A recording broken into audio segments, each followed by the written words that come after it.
Welcome to Swish and Flick, an all Potter podcast. Swish and flick. Everyone?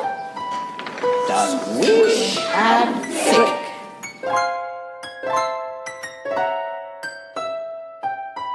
Hello and welcome to episode 48 of Swish and Flick. I'm Tiffany. I'm Megan. I'm Katie. And I'm Sarah.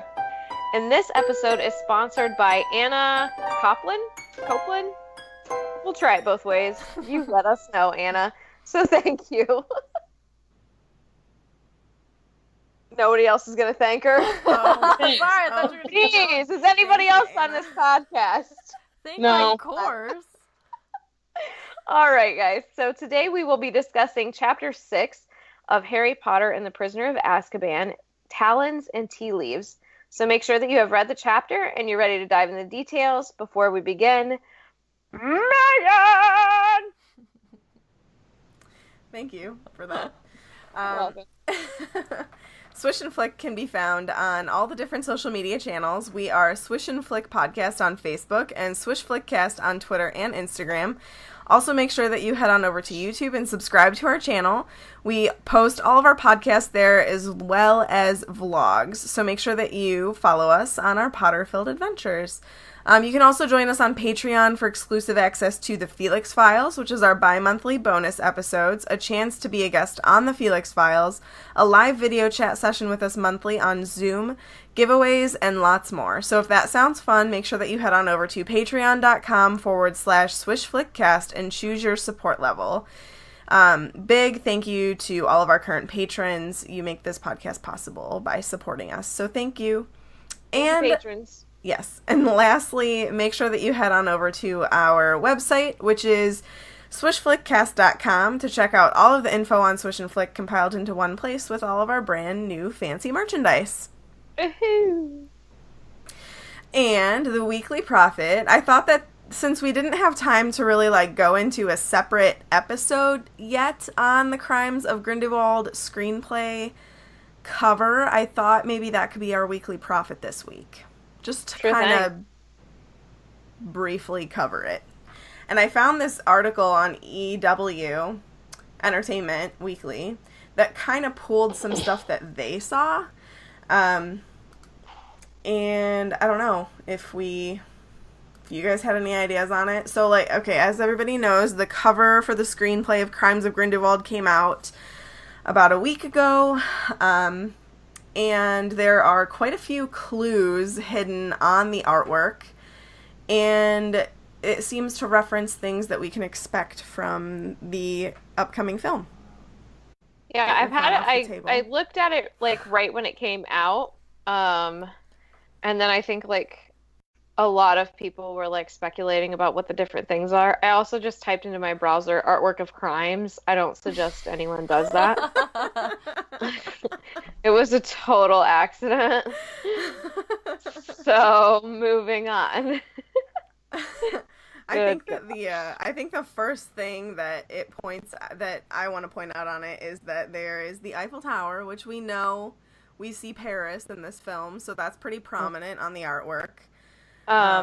Nicholas Flamel locket, I assume with the NF. Yes. Sorcerer's Stone above the word the. There's a locket and then a key on the other side, I think. What did you see? My sound was going off. Oh, we didn't hear it. Did you guys not hear it? Okay. No. Sorry.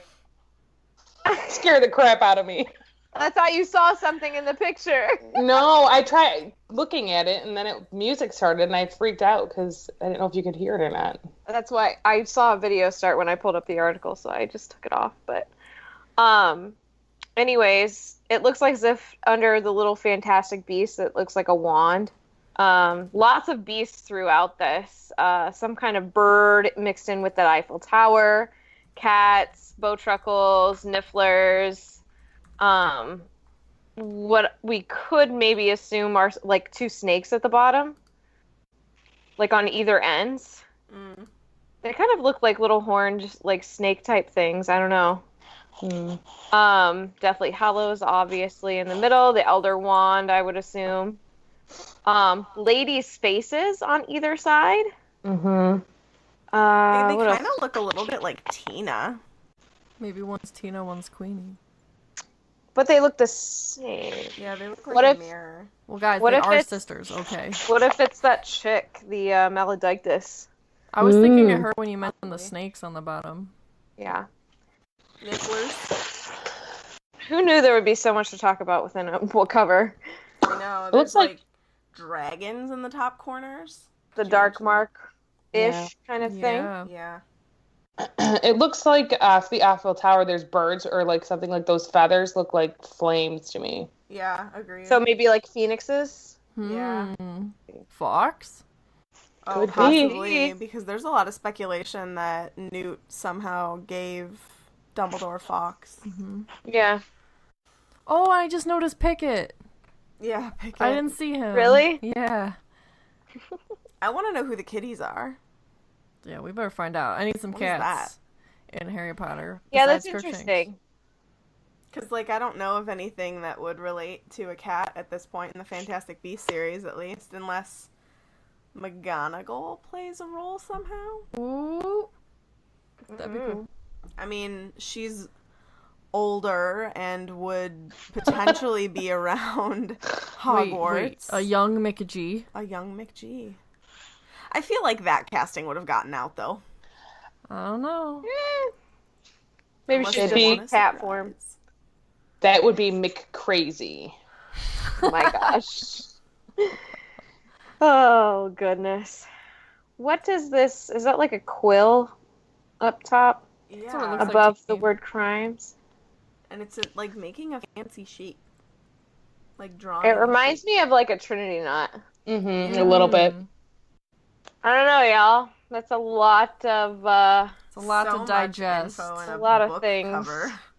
yeah, and obviously within the title, The Crimes of Grindelwald, you have the Hollows. I love that. Yes. Mhm. So, lots to be discovered coming November. All right. Moving on Moving on, I would assume. to Yeah. the To the The recap. thank you.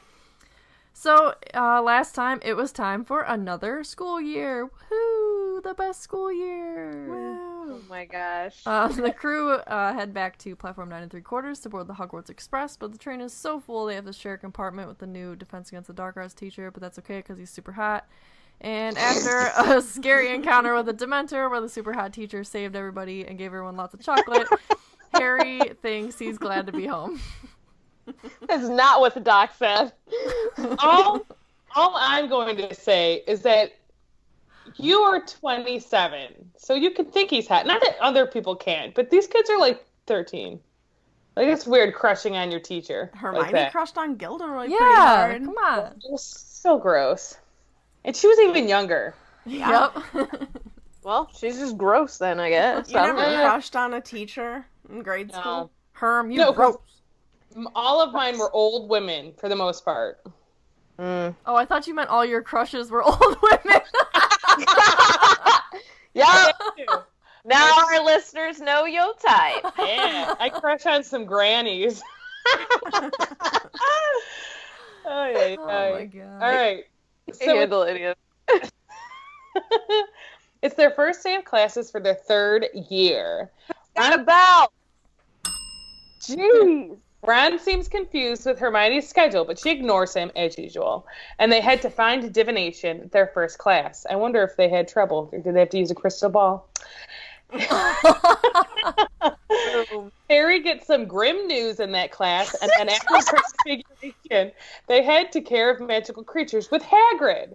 There's an accident in his class because of a cocky idiot who doesn't listen, and that leads to Harry, Ron, and Hermione comforting Hagrid later that night. And it ends with an angry, kind of drunk Hagrid.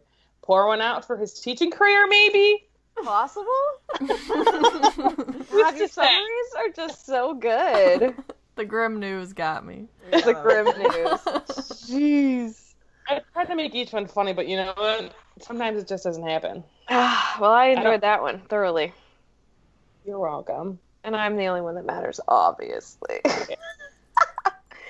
All right, guys. So the first thing that the trio sees when they come into the Great Hall, was Malfoy, and he's working on his comedy act at the Slytherin table, and he was pretty much practicing like a swooning fit, mocking Harry for his little incident, excuse you, on the train. It's just a hiccup. I know. Pardon you, ma'am. Pardon you. Okay, go on. All right, and good old Pansy Parkinson with a face like a pug.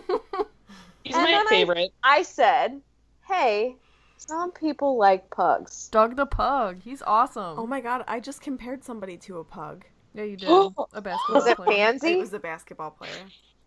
Ruh-roh. Oh, get it? A dog? Anyways, if you enjoy pugs, good for you. Then now you you will know enjoy what Pansy. Pansy looks like. Because clearly, Malfoy enjoys pugs as well. Oh. Not for long, though. Oh. So she's joining in on all the mocking fun. So I figured we're going to go into Pansy Parkinson's character a lot later, I think, when everybody's kind of like making out with everybody. What is that, book 4? They don't smooch, they snog. I Whatever. feel like that doesn't happen with Malfoy until like 6. I'm pretty sure he's doing it now in year 3. Whoa. I know, but like I feel like we don't read about it until 6, maybe. Well, no, you're not going to read about it because it's Harry's story. Harry's not snogging anybody until, like, what, 5? Yeah. So I feel like there's some Slytherin-type antics happening. Anyways. Is he slithering into her mouth? What'd you say, Sarah?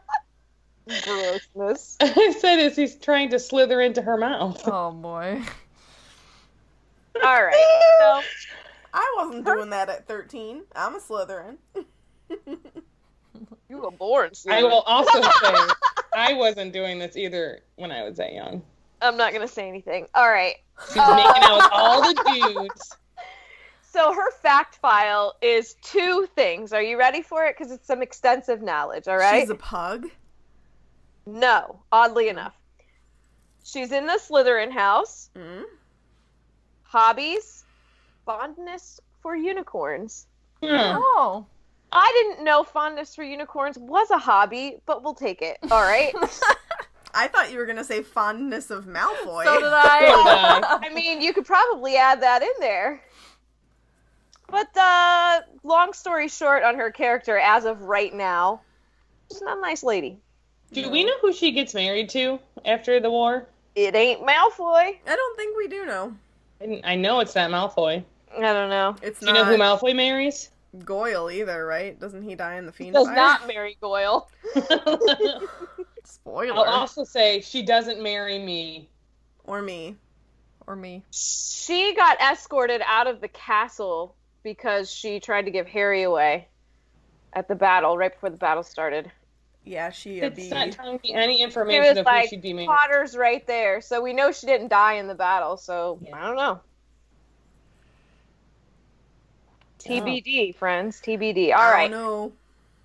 Okay.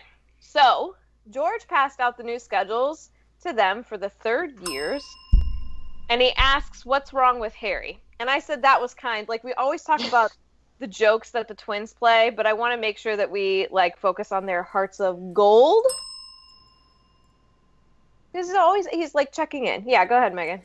I wanted to point out that this is definitely a positive toward the twins here, because a couple people in our Facebook group actually said that the twins were their least favorite because they didn't like how much they like seemed to joke at the wrong times sometimes. Story of my life. They weren't really Sorry.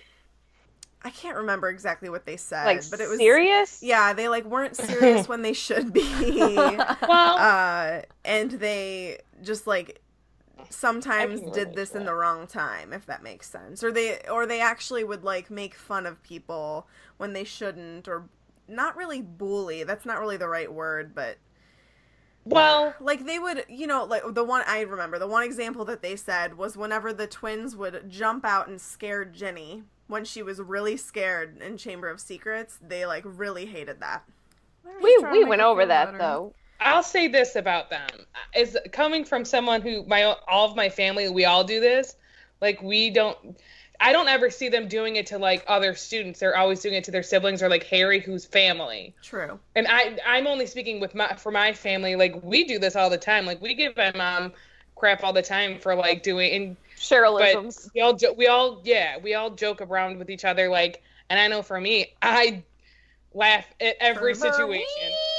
Like, so that's how they are. I don't know. I don't think that's them being bad, and I don't get mad when my siblings make fun of me, like, because they're doing it in a loving way. Yeah, Right. I agree.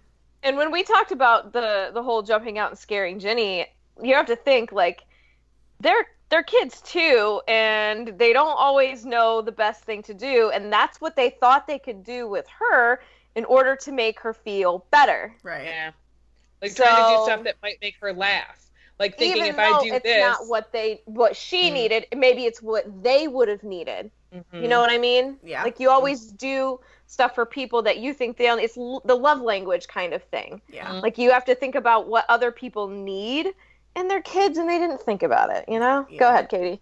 Just a dumb story. When I was little, me and my brother would play monster. Like, I would chase after him and, like, growl, and he would laugh and whatever. But one time he was afraid of thunderstorms, and I was like, oh, that's just monsters playing up there. And he was terrified. But, like, I was just trying to, like, relate to him. So, like, that's just an example of a sibling trying to do something good and doing something really bad. Oh, Katie. You never told him the I whole love it's God playing bowling thing? I That think I was said, why- no, I said monsters. Why did I say that?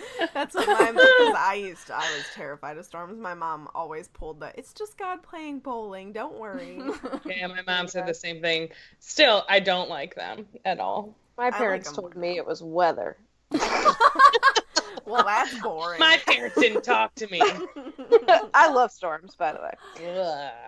Ugh. All right. So they do have hearts of gold, and now I'm going to point it out every time. Yeah, no, I think it's important too. I will Yeah. say this. I think that they're far from the worst Weasley. Oh yeah, Ooh. Throw it out there. for sure. Okay. It's none of my business. Sipping tea. All right. So George calls Malfoy a git. Heart of gold. And then Heart of gold. I'm telling you, you can make fun of people. It's hard to grow. Malfoy deserved that, though, because of the whole Dementor thing. But he informs Harry that when the Dementors were at their end of the train, Malfoy came running into their compartment, and he nearly wet himself.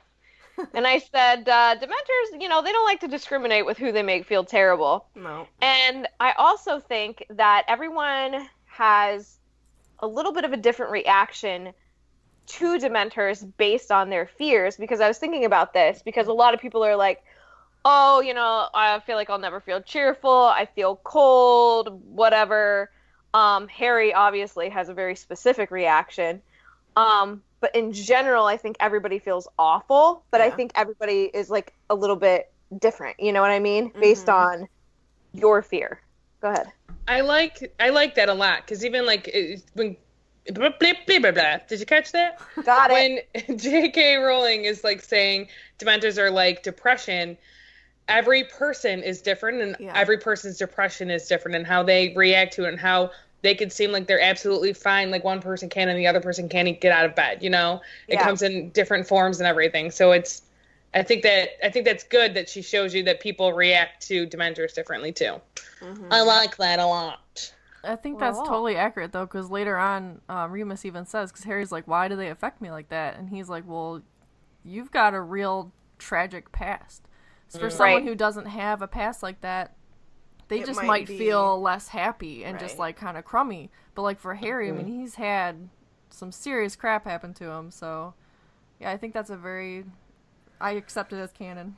Yeah, they have I like agree. a very innate ability to pick the worst experiences, like from your soul, or your worst fears. Even, how some people, I know I used to do it when I was younger. You come up with like the worst situation that can happen in your head. And I feel like they like pick that, pull it, bring it to the forefront, and that's exactly what you're feeling at that time. Sounds like anxiety. Yep.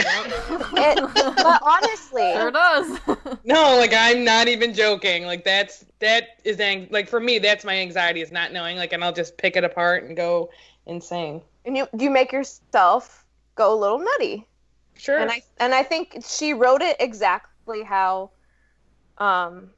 she needed to come across. And, I think going over this, I realized it so much more as an adult. So, Alrighty. So, they were talking about, the Dementors, and George, bless you, my dear. Thank you. George brings up that Mr. Weasley had to go to Azkaban one time.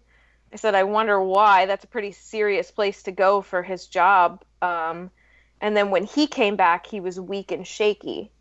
So we don't know what was going on with his mind, but we see how it physically affected Which Mr. is kind of like a panic attack or something, or an anxiety attack, It could potentially. be. Or it's a result of what he had seen while he was there. Right. Right. So, ugh. I just mean, like, those are common things that happen in an anxiety attack. The weak and You shaky. get, like, clammy and shaky. Yeah. Yeah.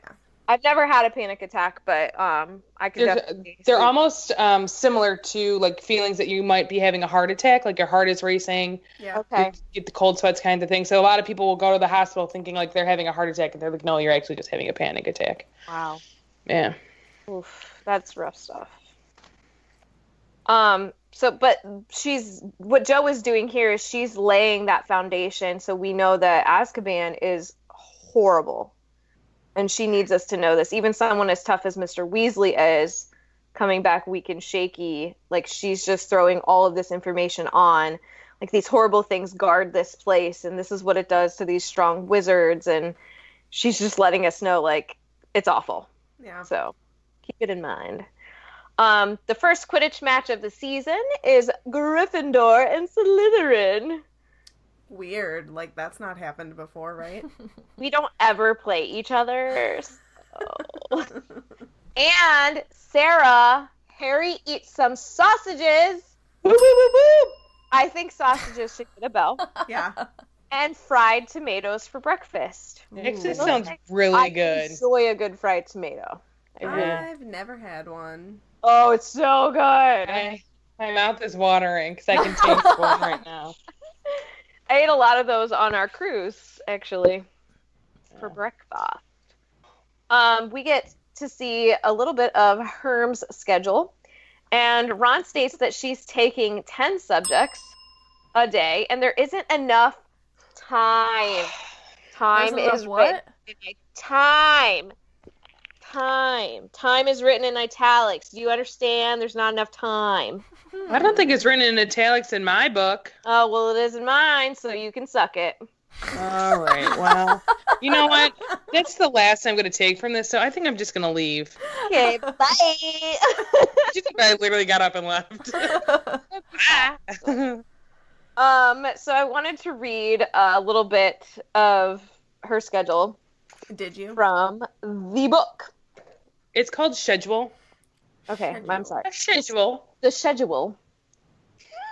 But look, said Ron, laughing. See this morning? 9 o'clock divination. And underneath, 9 o'clock muggle studies. And Ron leaned closer to the schedule, disbelieving. Look, underneath that, arithmancy. 9 o'clock. I mean, I know you're good, Hermione, but no one's that good. How are you supposed to be in 3 classes at once? Hold on. Don't be silly, Ronald. Serious question. Serious? Who's Hermione? I only know Herm now. Listen, I don't have time nor the patience for this at You don't this have moment. time? You don't have time? Are you serious? One way I'll say, Why are keep you my hand up because I'm tired and I don't want to have my hand up like this because I can rest it on my forehead. Oh my god. But answering your question, and I don't remember specifically what it was, but talking about her having 3 classes at once, the reason how she can do it, magic. Oh my god, get out. Magic. Oh jeez. And she puts Ron off by cutting him off and being short with him, per usual Herm and Ron relationship at this point. Nothing new. And later on, though, let's be real. Yeah. Soon it's going to be Hermione. What? I love it. Don't you mean Worm? Hashtag canon. Oh, and I said, next, Hagrid rolls in looking amazing in his moleskin overcoat, swinging a dead polecat. And I had to look up What is polecat a because polecat, Tiffany? I couldn't remember. It looks like a little It's the ferret. Seven Brides for Brothers. Does what? The Lonesome Polecat. That's the song. Okay, I won't sing it, but it's my favorite song for Seven Brides. They're swinging with axes in the woods. Oh my god. So if you know what she's talking about, kudos to you. If you've seen the movie, if you haven't, go see it. It's good. So a polecat, it looks like a ferret, and it says it's a weasel-like Eurasian mammal. Yeah, mainly with dark brown fur and a darker mask across the eyes. Like a coon. And it's like noted for ejecting a, what is that, fetid fluid when threatened. So I assume it's squirting something out its Like a other skunk. end Oh. when it's afraid. So that's a polecat. Cool. Is this dead polecat / weasel foreshadowing Draco's demise? It's not they turn him into a ferret. Oh, but they call it a ferret, so I don't know like the actual difference. Does he have that because he has to feed the hippogriffs? No, he feeds them ferrets? That Oh, class yeah. is later on Probably. that day. Probably, because we see him in the movies. Yeah, I'm way too excited Feeding about that. Buckbeak. come get the juicy ferret. Is that what I she wish says? that in the movies we would have seen many hippogriffs, like in the book. Yes. Many a hippogriff. Many a hippogriff. So I did ask that question, Hagrid, why do you have this? But that's obvious to me now that you've said why he probably has it. It's probably to feed Buckbeak. All right. And his friends. They need to eat too, Tiffany. It's not all about Buckbeak, all right? Yeah, for real. It He's makes it just a sound like troublemaker. he's carrying it up to the head table for the teachers to split. Maybe. You can have a foot. I'll take a tail. Seems bony. Is there any meat on the tail?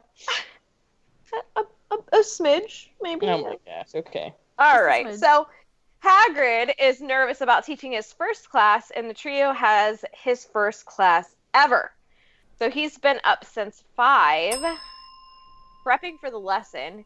And Ron feels pretty anxious about this lesson. And I was like, maybe is he thinking of spiders, like, right off the bat? Since he's biffs with Aragog. And that's Aragog. King of the Arachnids. Arachnids. And friends, it is now time for some divination. And I said this subject gets a lot of crap. So I That's not thought what I just read. Sorry to interrupt you. What I did thought you it read? said the subject is a lot of crap. And I was like, what's tricky? No, it gets a lot of crap, especially from Herm. So there is an article on Pottermore, and it is titled "In Defense of Divination." And it says, though it is widely mocked and of arguably dubious value, there must be something to be gained from examining divination. And a quote from Sybil Trelawney says, many witches and wizards, talented though they are in the area of loud bangs and smells and sudden disappearings, are yet unable to penetrate the veiled mysteries of the future. The future. So there's a lot in this article, and I am not going to read it verbatim to you. But However, But we shall post it for you. we will post it. Will we post it? Oh, yeah. I think we'll post it. I'm seeing into the future. The article will be on our Facebook page in July. Ooh, Or maybe end of June. possible. We see that there are a few students who really, later we'll see it, that really enjoy it, one being Lavender Brown, who firmly believes that, quote, your future lies at the bottom of a dirty teacup.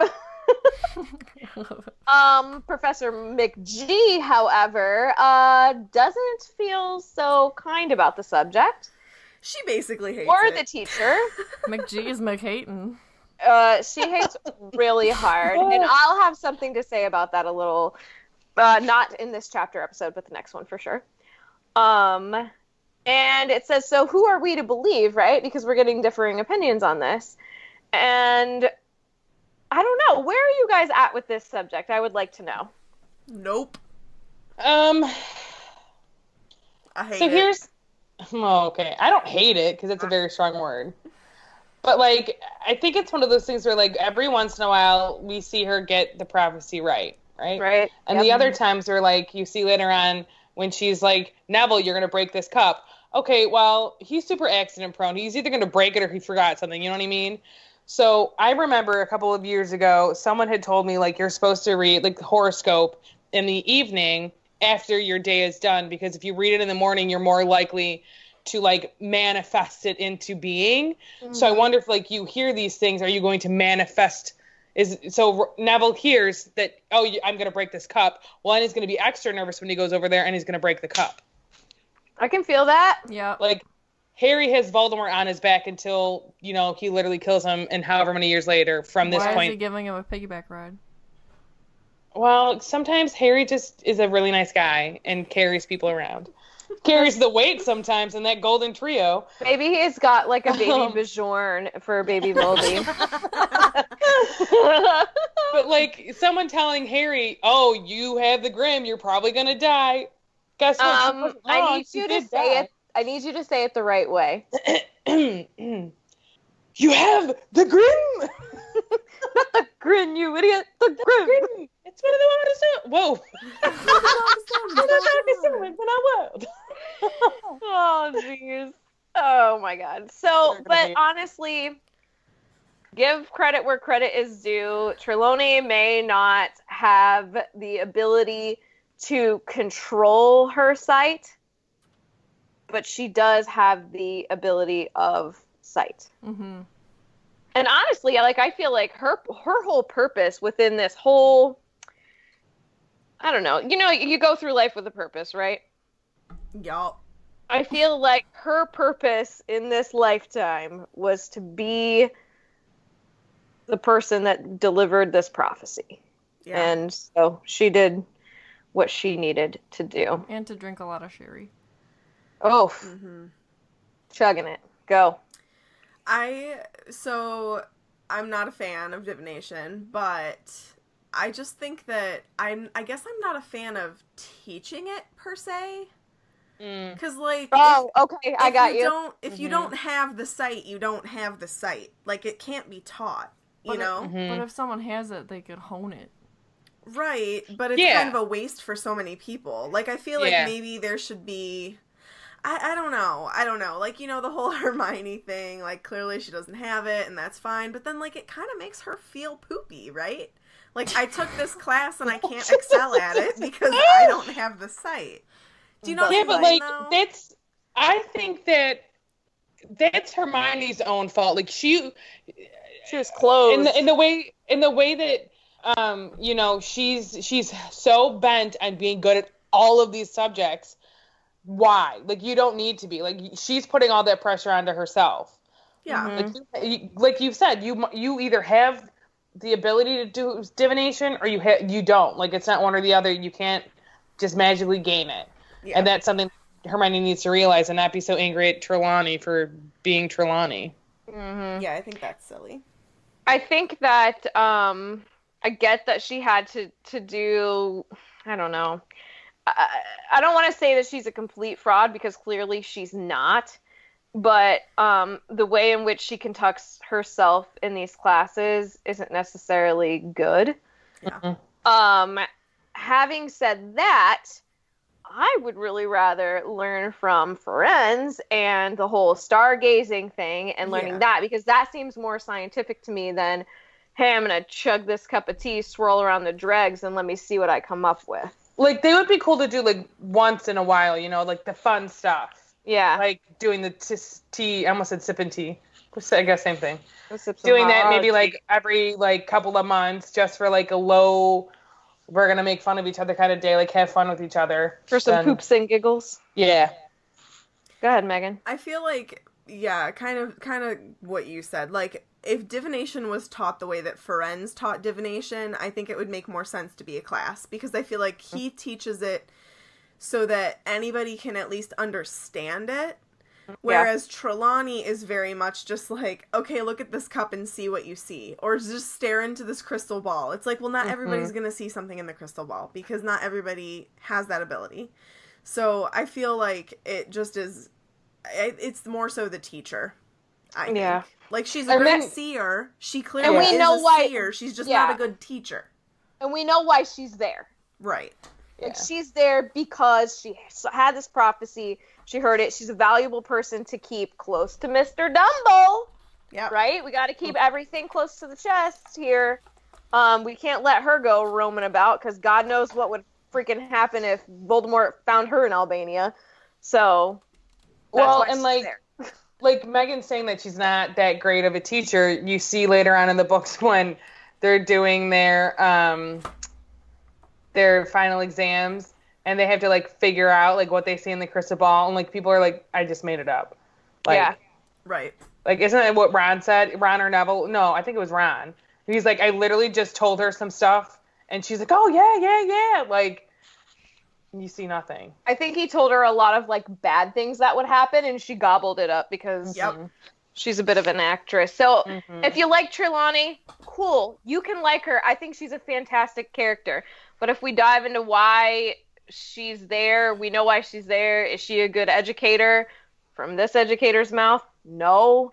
You can fight me on that if you want. You'll lose. No, I'm just kidding. Seriously, I don't dislike her. I will say that. I don't dislike her as a person. I dislike her as a teacher. Yeah. I could say that about a lot of people at Hogwarts. I mean, there's a ton of terrible teachers at Hogwarts. So, excuse me if you can hear my mic moving. I am not comfortable, obviously. So I have to try and move around here. All right. So anyways, that article is on Pottermore. Peruse it at your leisure. And on our Facebook page. Oh, I can foresee and that. on our Facebook page. So, Divination is located at the top of the North Tower, and it will take roughly 10 minutes, ding, to get there from the Great Hall. And I actually, I wanted to make sure that I had the towers right, because I was like, is this by the tower that Dumbledore fell off of? No, he fell off the astronomy tower. Anyways, tried to connect it, didn't make it. So, Malfoy takes another shot at Harry as they leave the Great Hall for class, and the trio realizes that even though they have 2 years under their belts at Hogwarts, they still know, like, nothing about the castle. And after 7 long staircases, Ron is out of breath, and there's nothing that they're seeing except for this very large painting of grass that's attached to the stone wall. And Ron and Herm are looking for the next best way to get to the North Tower, and Harry's just standing there watching this painting, because it's empty, it's just grass, right? And then suddenly, a fat, gray, fighting for the bell, pony came into the picture, and is soon to be joined by a short, squat knight, who had clearly just fallen off this pony because he has grass stains all over him. Aww. And I say, welcome to one of the most underrated characters in the Harry Potter series. He was at my wedding. Yeah, he was. Tiffany kissed him. Yeah. I made out with him. Okay. Tell your husband that one. I will. And so, I already posted those on our Facebook. You can search for them. Enjoy their. I have a feeling that the baby's actually Sir Cadogan's and not Marty's. So, short and squat will know. All right. So, Sir, I always say Cadogan. That's Cadogan. how I say it, yeah. I say Cadogan. Cadogan, yeah. So, he has a whole profile thing on Pottermore, and you can see his at the very bottom of his little profile, his sword, his fat gray pony, who has a very short tail, by the way. Sir Cadogan fell on his noggin. Okay. I don't know what That's to say. funny, you missed it. Thank you. It says, before the wizarding community was forced into hiding, it was not unusual for a wizard to live in the muggle community and hold down what we would now think of as a muggle job. It is widely believed that in wizarding circles that Sir Cadogan was one of the most famous knights of the Round Table. What? Albeit a little known one. Little, haha, squat, all right. Who else is described as squat? Umbridge. Yes. Related? We don't know. I hope And not, that because Sir Cadogan is cool, and she is not. She ain't cool. And that he achieved this position through his friendship with Merlin. He has certainly been excised from all Muggle volumes of King Arthur's story, but wizarding versions of the tales include Sir Cadogan alongside Sir Lancelot, Sir Belvedere, and Sir Percival. Sweet. These tales reveal him to be a hot-headed and peppery and brave to the point of foolhardiness, but a good man in a corner. One of his most famous encounters was with, I have no idea how to say this name, Wyvern of Way? I don't know. It's a dragonish creature that was terrorizing the West Country. After their first encounter, the beast ate Sir Cadogan's handsome steed, bit his wand in half, and melted his sword and visor. Yes, no. ma'am. Do you think his handsome steed was the one from Shrek, Donkey? It's a noble steed. Oh, that's a noble He's steed. a noble Yeah. steed. Yeah. So, unable to see through the steam rising from his melting helmet, Sir Cadogan barely escaped with his life. However, rather than running away, he staggered into a nearby meadow, grabbed a small, fat pony grazing there, leapt upon it, and galloped back towards the something, dragon thing, whatever, I don't know how to read it, with nothing but his broken wand in hand, prepared to meet a valiant death. The creature lowered its fearsome head to swallow Sir Cadogan in the pony hole. But the splintered and misfiring wand, #flashback, pierced its tongue, igniting the gassy fumes rising from its stomach, causing the dragon thing to explode. Dang. Whoa. Right? Sir Cadogan is BA. Yeah. Yes. One would say he's on fire, or he makes other people catch on fire. Oh, geez. So his portrait hangs on the 7th floor of Hogwarts Castle, and it shows him and his little pony and his hot-headed temper. I'm glad that I got to read a little story to you all today. So, when we meet Sir Cadogan, he says, "Aha! What things are these pass upon my private lands? Come to scorn at my fall, perchance? Draw, you knaves, you dogs." He is, amazing, He's as you can tell. hilarious. I really like to read him. And so Sir Cadogan begins to hop around, brandish his sword at them. He's raging, and he falls down. He's pretty much a mess, you guys. And Harry tells him that they're looking for the North Tower, and all of a sudden his little temper switches because now we're on a quest, right? It's so cute. I love him. And he's like, "Follow me, dear friends," and he's talking about bravely going into the charge. And his sword is stuck into the ground. He can't pull it out. And he also can't get back on his pony. So he just gives up and starts running through the portraits. And he's running and running and running and running, and they're following him, and they go up a spiraling staircase, which I'm glad we see that in the movie. Mm-hmm. And they reach the classroom, and he says, "Be stout of heart, the worst is yet to come," yelled the knight as he's running through all these pictures. And so he finally gets them to where they need to go. And he says if they ever need anything to just call on him again. And Ron's quote is great, obviously, as always. It says, "Yeah, we'll call on you," muttered Ron as the knight disappeared, "if we ever need someone mental." I could read Sir Cadogan all day long. Yeah, he's pretty good. I love him. I love All how right. he can't get up and he's like, Well, all right, on foot then. Let's go. That's what I would do, though. Like, I feel like I'm so short and also little squat. I would, like, not be able to get back on this stinking pony of all things. It's not even a horse. It's a pony. I would just... I'm him. Yeah. I feel it. To the green. So, divination. We talked about it a little bit, but they find the landing that they need to be at, where most of the class is already there waiting, but there's no doors. Just a circular trapdoor at the ceiling with a plaque that reads, Sybil Trelawney, Divination Teacher. So, there's this really good article on Pottermore about Sybil Trelawney, and I'm not going to read the whole thing because it's really, it's a lot, but it's cool, so I will post it. I'm seeing into the future. It'll be on our Facebook. So just look beyond. Look beyond.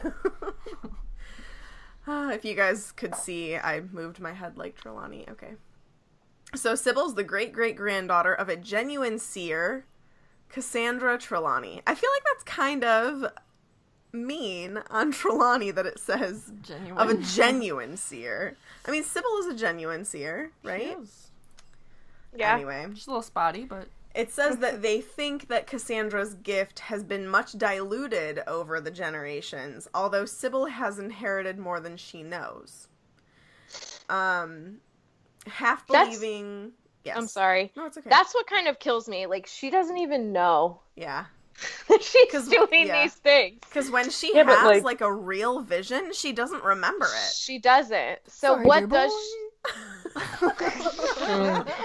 So, like, this whole thing is, like her whole, what she thinks that she's doing, like, I wonder if she knows that she's acting, or she's just trained herself so much to believe that what she's doing is, like, real.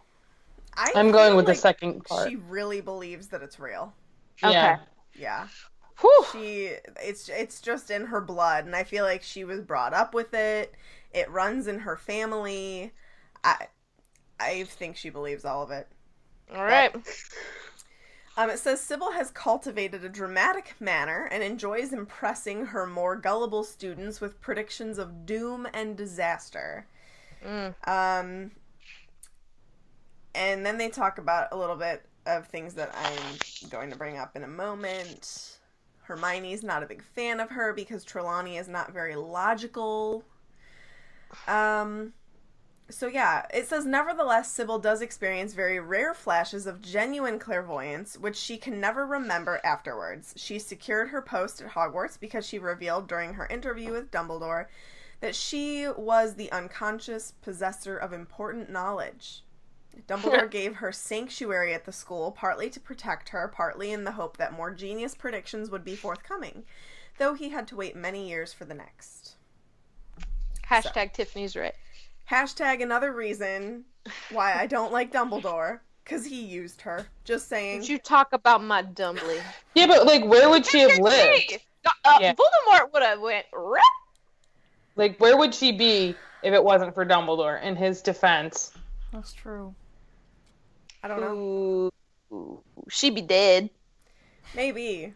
But at the same time, his intentions are unclear here. His intentions are always unclear. I know. They're a little murky. You're murky. So, her fact file. Her full name is Sybil Patricia Trelawney. Her birthday is the 9th of March. What? You're supposed to say it right. It just sounds like it's like two bookends that are odd name, not odd, but different. And in the middle is Patricia. Patricia.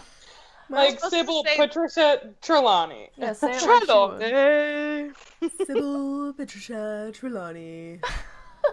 That was really good. Thanks. She was born on March 9th. Her wand is 9.5 inches, hazel, and unicorn hair core. It's very similar to mine. Yeah. I mean, not the core, but the length and the wood. Yeah.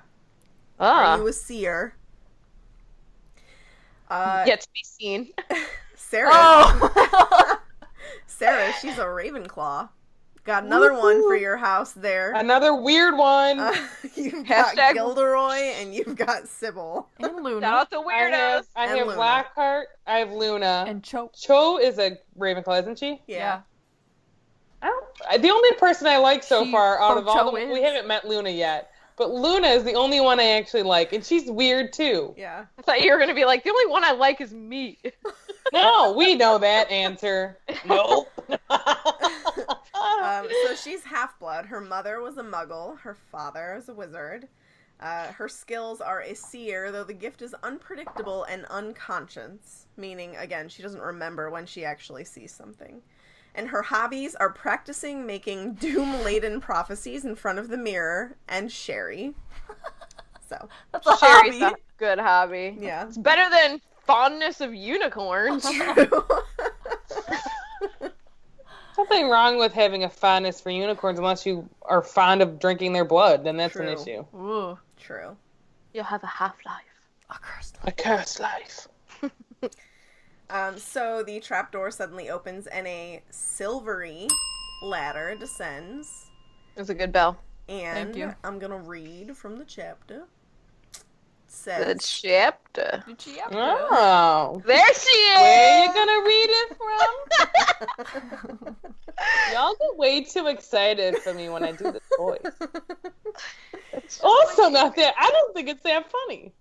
That's because you're not on the receiving end of the voice. Well, you know what?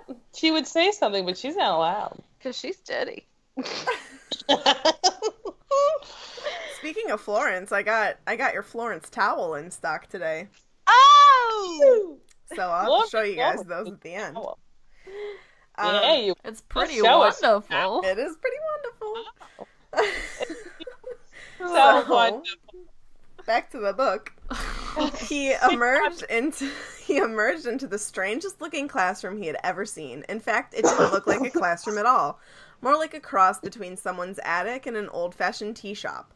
At least 20 small circular tables were crammed inside, all surrounded by chintz armchairs and fat little poofs.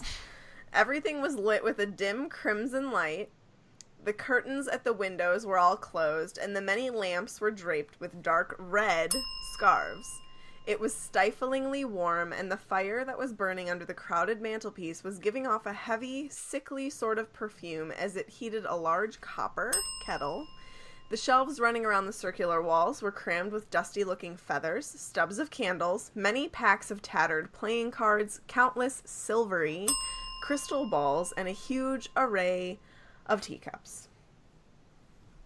So,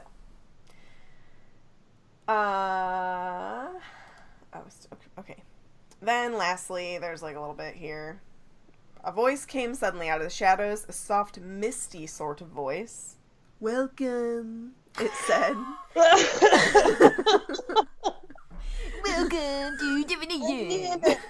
I'm gonna kill you all. Someone's gonna die this year. My guess is on Harry. He has the grim. Never don't break that pink teacup. How nice to see you in the physical world at last.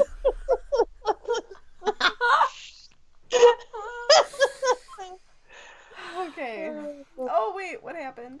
Oh, there we go. Harry's immediate impression was of a large, glittering insect. Professor Trelawney moved into the firelight, and they saw that she was very thin. Her large glasses magnified her eyes to several times their natural size, and she was draped in a gauzy, spangled shawl. Innumerable chains and beads hung around her spindly neck, and her arms and hands were encrusted with bangles and rings. "Sit, my children, sit." Okay. I want to say that to my next class. You have to say it in Trelawney's voice. Oh, I will. Sit, my children, sit. Okay. You get really into that. I like her voice. It's easy to do. All right. Oh my god. So students don't see much of her outside of divination class because she finds that descending too often in the hustle and bustle of the main school clouds her inner eye. You have It makes my inner eye roll. Ooh. Oh! And she does tell the class that she believes divination is the most difficult of all magical arts, and that if you do not have the sight, there is little she can teach. That's true, though. It is, which is why I say the way she teaches it is wrong. It needs to be like Friends. She says books can only take you so far, and Herm looks quite startled. She doesn't like that. She's not a fan. But it's true. I know.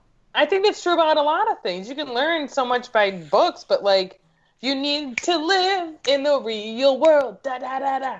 I have a suggestion Yes. for Hogwarts School of Witchcraft and Wizardry. What is Hire your you? suggestion, Tiffany? That they should teach the theory of divination.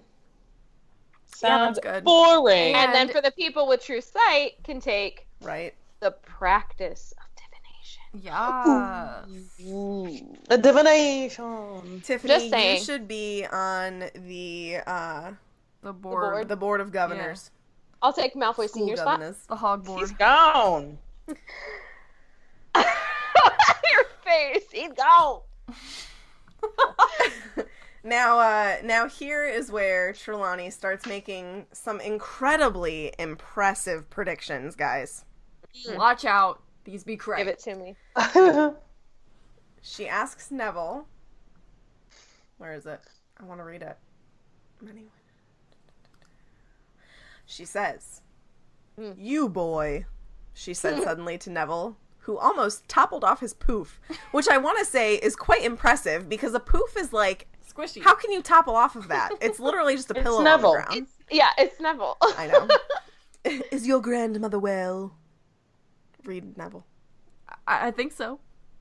I wouldn't be so sure if I were you, dear. I can hear Emma Excellent Thompson in the acting movie over saying here. it. Thank you. Excellent. We will be covering the basic methods of divination this year. The first term will be devoted to reading the tea leaves. Next term, we shall progress to palmistry. By the way, my dear, beware a red-haired man. Oh my god, I love this. You know who you sound like? You sound like the guy that plays Professor Snape in a Harry Potter musical. Yes, I do. Yes, I do. Oh my god. Oh lord. I teach you how to read tea leaves. In the second term, we shall progress to the crystal ball. And if we have finished with fire omens, that is.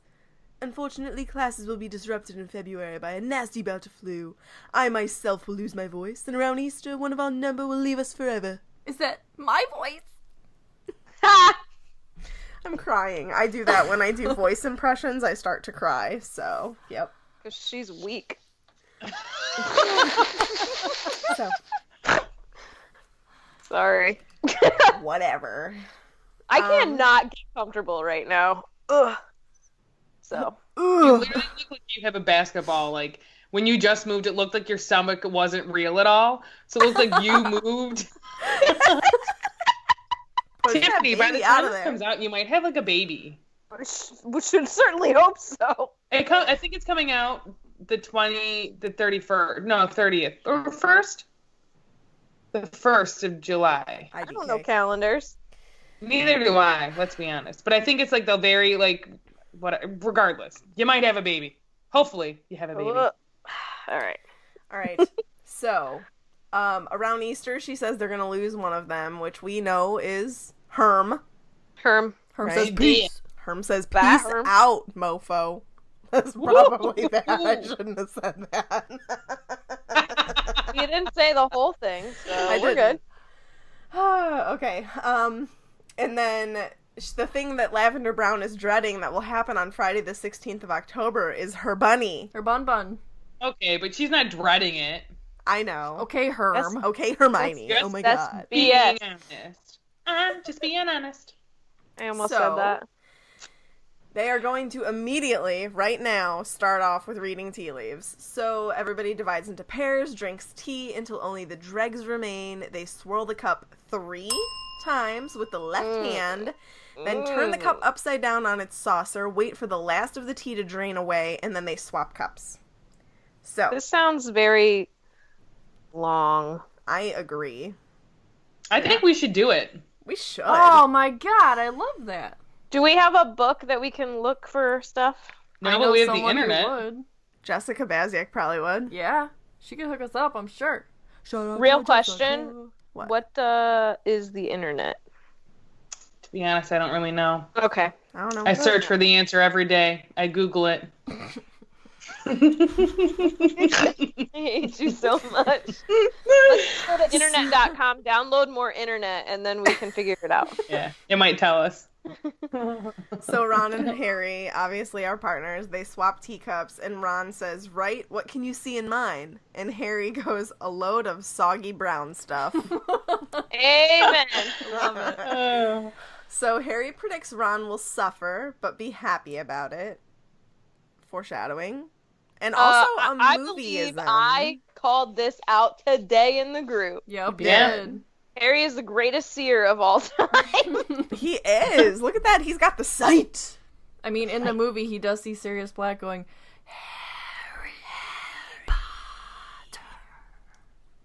But for real, though, big foreshadowing and major movieism switch. Yeah, why do that? I don't know. I mean, I guess Although I it makes like Ron sense for saying both it. of them. You have to make Ron funny, right? I like Ron's face when he says, he's like, you're gonna suffer, but you're gonna be happy about it? Like, the way he says it, the look on his face. And like they just smirk at each other, and it's so perfect. Like, yeah, this is ridiculous. So Ron can't quite make out Harry's. He guesses a ton of stuff. He says a bowler hat, an acorn, a hippo, a sheep. Is it hungry? I'm going with sheep. But then Trelawney comes over, to help him out. She sees a falcon, which is a deadly enemy, and Hermione gets snippy. But everyone knows that, Hermione says in a loud whisper. Everybody knows about Harry and you-know-who. Which, I mean, fair point, Hermione. Yeah. Harry and Ron stare at her with a mix of amazement and admiration, and they say that they've never heard Hermione speak to a teacher like that before. So, she's not a fan of Trelawney here. So she sees the club also, which is an attack, and then a skull, which means danger in your path. And finally, she gasps and screams and says, "The Grim!" What's the Grim? Not the Grim, you idiot, the Grim! We're gonna say that 1,000 times. I just can't. I can't handle it. Honestly, though, well, hold on. I was doing the salute first, so... You guys fight over it. I think no matter what Hermione's feelings are for Trelawney, and far be it for me to hate on my girl, she should not be speaking in that tone. You need to be respectful, friends. Let's just be respectful. I agree. And when we get to the next part, I will say my piece as well about McG. All I want to say is, technically, wouldn't you think that everybody has some danger in their path? Yeah.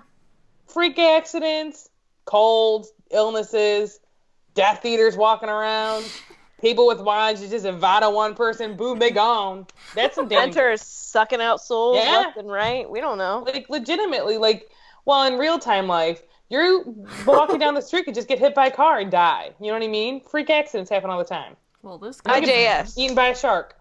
Electrocuted using a knife in your toaster. Don't do that. What is happening? Disclaimer. Are you just naming things from the movie that, where people, die? No, What is that I'm movie? just saying. What's the movie I'm thinking of? Help me. I don't know. What's the movie where they Final all die? Destination. Oh, Yes. I've never seen them. Although I do think of, when I'm driving behind a big truck that has, logs of whatever, or, things that I'm gonna... Logs of whatever, because there are logs of many. Logs of wood, but, long, or, they're metal, Pipes. poles. Yeah, pipes, poles. I got things that at a very fast rate, they don't stop. Once in motion, you're still in motion. They stop, and if the thing comes off, gone. Oh, that and Newton. In the path of danger. This went a whole nother route.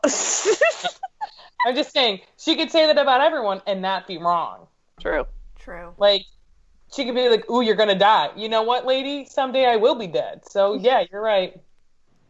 God, Sarah's just bringing it down.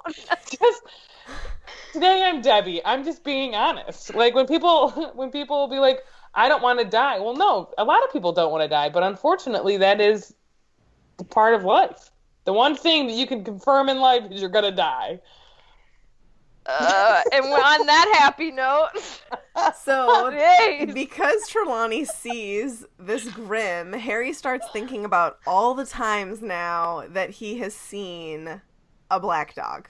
So Yes. he thinks of Magnolia Crescent, Yes. the dog in the shadows before he gets on the night bus. He thinks of the dog on the cover of Death Omens that he saw in Flourish and Blots. And what the Grim is it's a dog that haunts churchyards. It's an omen, the worst omen of death. So, which again, as we pointed out before, is technically true because Harry does die in the Battle of Hogwarts and then he comes back. So, I guess she's not wrong, right? But Hermione is like, I don't think it's the Grim. And Trelawney gets snippy back and says she has very little aura about her. Very little receptivity to the resonances of the future. And then everybody had to come and see Harry's cup, but Harry wasn't having it. And he's just like, when you've all finished deciding whether I'm going to die or not. He got pretty sassy there. Love it. And then Trelawney decides to end the lesson there with another prediction for Neville, telling him he'll be late next time, so mind he work extra hard to catch up. You're gonna be like, mind your business. If I was Neville, I would be there like an hour early. Like Knowing make sure Neville, of it. he doesn't know, like, his clock will stop or something. He's bad luck.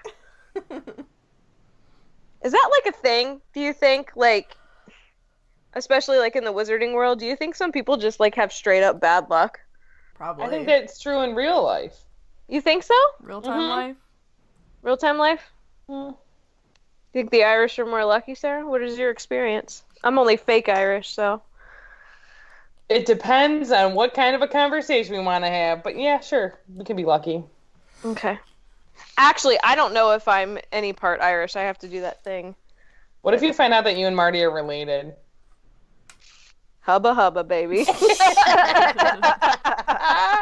I read an article that says it takes 3 generations before things will happen to your children, so... We're good. Bear Cup's gonna be alright. The only thing we have against us is our Aunt Sarah. The poor kid won't stand a chance. Nope. Oh, Lord. All right. Yellow time? It's yellow time. Yellow. Yellow time. Oh. Not yellow mo, just yellow. Why not? Because I'm not a yellow mo. He's not cool enough. Katie. I'm a satep. Satap. So I'll anyway, make you a yellow. Wait, we said what are that you? wrong. Yeah, you did. oh, Sartep. What? Sartap. Sartep. What are Sartap. letters in the grand scheme of things? Sartep. Tip. Sartip. Tip. Star tip? Sartip. Tap would be tap. Tip? Sartap. Tap. Anyway. Is that going to be the episode title? I will say this. Every time that we have a conversation and we bring someone new into it on how to read their name backwards, it's like a 20-minute conversation just going, saying it over again and again. And then it's slightly It's always a variation. question. Yellow? Yellow. Yellow. But like, Nah. my sadness is I've known what my name is backwards for many a year. Yours is easy. Yeah. Yellow was kind of difficult. Nah, it's Yellow real is- hard. Nah. Nah. Oh. Alright, guys, I'm gonna Alright, go go on my ahead, Yellow. section here. So, the Gryffindors head to the next class, which is Transfiguration with McG. And Harry sits in the back, and he feels like he's sitting in a bright spotlight because everyone keeps shooting glances at him as if he's gonna drop dead any moment. He could. I So, hear a cat. yeah, I don't know what my cat's doing. I think he's looking for me. Time to talk to McG. Oh, he answered. So Harry's hardly paying attention to class at all, even when McGee's telling them all about or do you say animagi? Or I don't like the Jai part. all about the animagus. How about that? There you go. Wizards who can transform at will into animals. So I looked it up just because there was actually a lot of like cool fun facts about them. Some I already knew, like how you have to register, and if you don't, technically you're supposed to go to Azkaban. Yeah, I was reading about that and I was like, that's crazy. But like, And for there's how so long? many. I don't know. I don't think it says. For forever? I mean, we know of 3.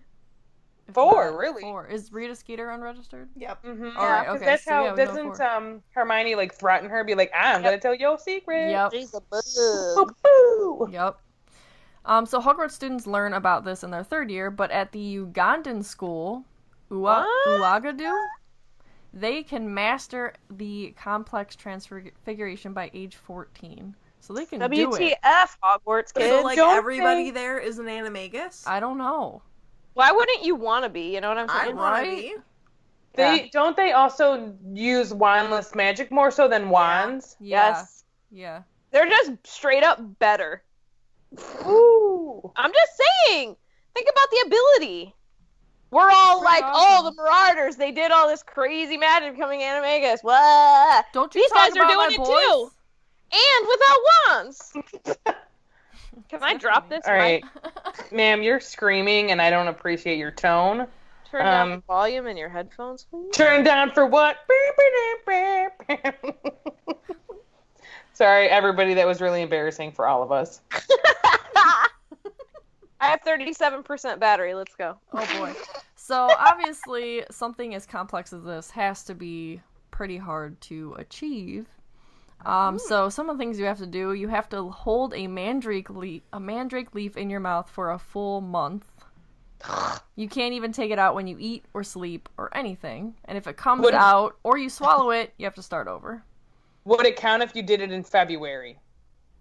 Oh my gosh. Good. Or did it Oh have to my be like god. 30 I was like, days? why? Genius thoughts.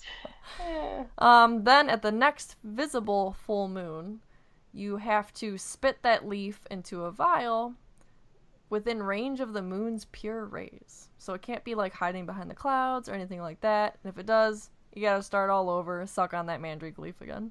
Ooh. You also, what do you need, to brew a potion?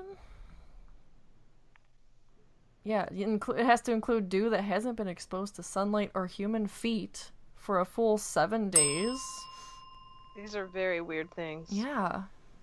So it just keeps going on and on and on. There's just so much to do. I foresee I'll be posting this.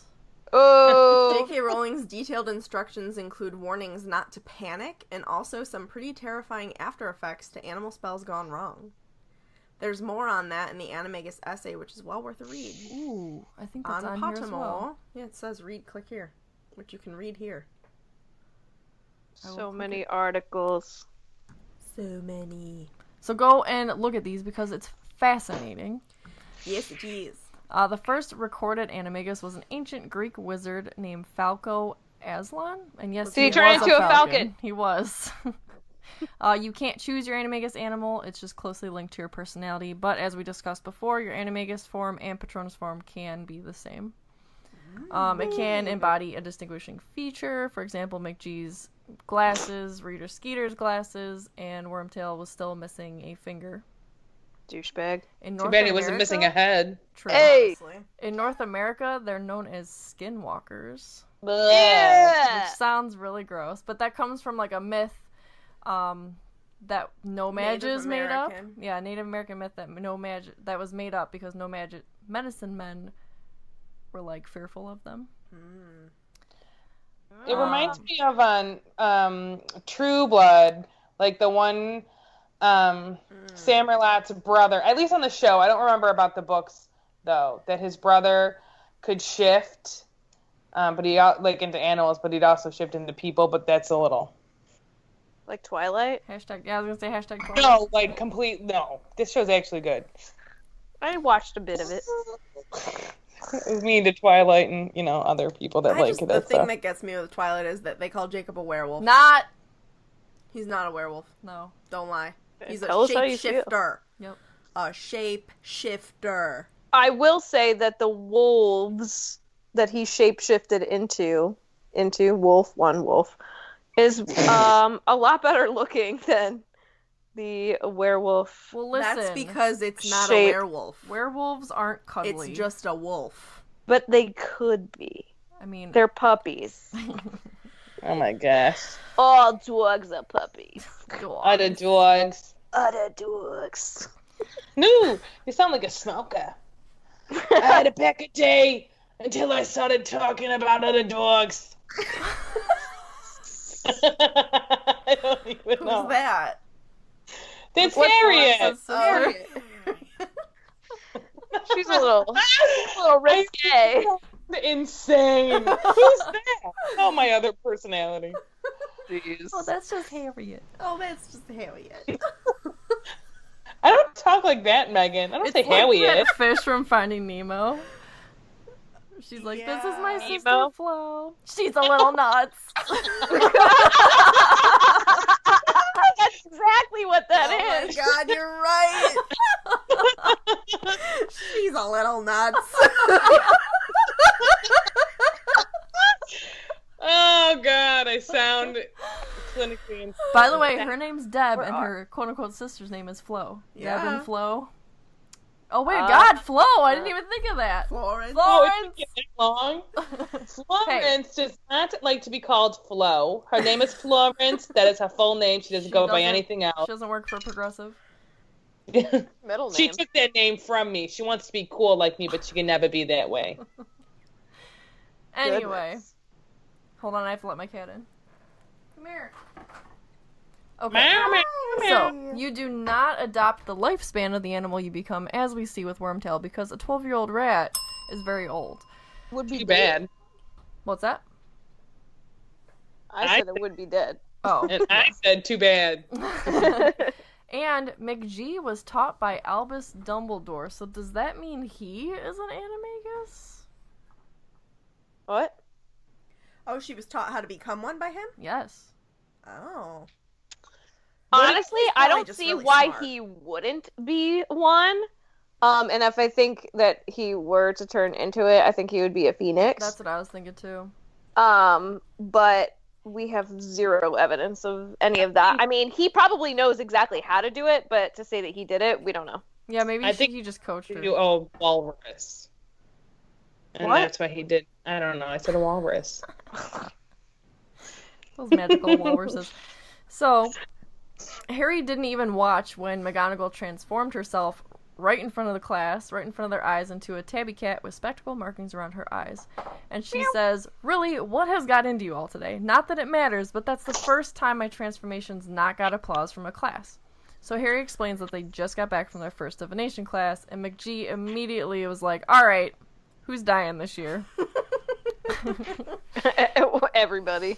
And she tells the class that Trelawney has predicted the death of one student a year since she arrived at Hogwarts, and none of them has died yet. Seeing death omens is her favorite way to greet a new class. How nice. For me, someone who's like anxious, that would not be cool.